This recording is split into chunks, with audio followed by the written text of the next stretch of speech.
Boche Gold and Diamonds. Buy now, pay later.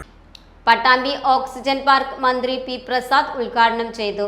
Central ഓർച്ചാർഡിൽ 5 കോടി രൂപ ചെലവഴിച്ച് നടപ്പാക്കുന്ന ഫാം ടൂറിസം പദ്ധതിയിൽ ഉൾപ്പെടുത്തിയാണ് പാർക്ക് സജ്ജമാക്കിയത്. പട്ടാമ്പി മണ്ഡലത്തിലെ രണ്ടാമത്തെ പാർക്കാണിത്.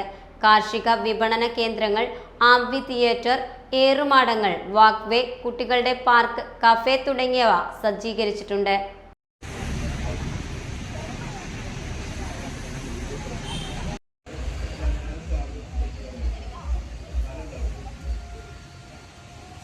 പ്രകൃതിയെ അറിയുവാനും ആസ്വദിക്കാനും കഴിയുന്ന രീതിയിലാണ് പട്ടാമ്പിയിൽ ഓക്സിജൻ പാർക്ക് ഒരുക്കിയിരിക്കുന്നത്. കാർഷിക മേഖലയുടെ പ്രോത്സാഹനത്തിന് പട്ടാമ്പിയിൽ പ്രവർത്തിക്കുന്ന സെൻട്രൽ ഓർച്ചാർഡിൽ നടപ്പാക്കുന്ന 5 കോടി രൂപയുടെ വികസന പ്രവർത്തനങ്ങളിൽ ഉൾപ്പെടുത്തിയാണ് പദ്ധതി ആവിഷ്കരിച്ചത്. മുഹമ്മദ് മോസിൻ MLA അധ്യക്ഷനായി.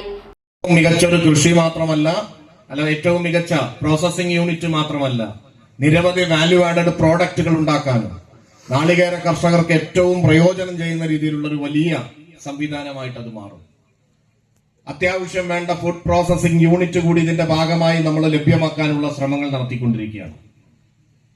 കേവലം ഒരു ഫാം, അതിൽ നടക്കുന്ന ചെറിയ പ്രവർത്തനങ്ങൾ മാത്രമല്ല, ഈ പരിസര പ്രദേശങ്ങളിൽ സ്വന്തമായി കൃഷി ചെയ്യുന്ന ആളുകളുടെ ഉൽപ്പന്നങ്ങൾ കൂടി വിവിധ തരത്തിലുള്ള മൂല്യവർദ്ധിത ഉൽപ്പന്നങ്ങളാക്കി മാറ്റാൻ കൂടി ഈ സെൻട്രൽ ഓർച്ചാർഡിനെ ഉപയോഗപ്പെടുത്തണമെന്ന ലക്ഷ്യമാണ് നമുക്കുള്ളത്.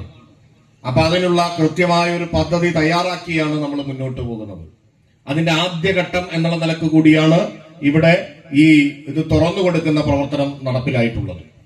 Block panchayat president AP Ramadas, Ongallur panchayat president PP Vijayan, Muthuthala panchayat president KP Mani, Vilayur panchayat president Neeladi Sudhakaran, principal കൃഷി ഓഫീസർ രാജീവ് വർഗീസ് തുടങ്ങിയവർ പങ്കെടുത്തു. Time kids preschool, Mannanur road, Vaniyamkulam. .view news. കാഴ്ചകളാണ് ലോകം, കണ്ടു തുടങ്ങുക.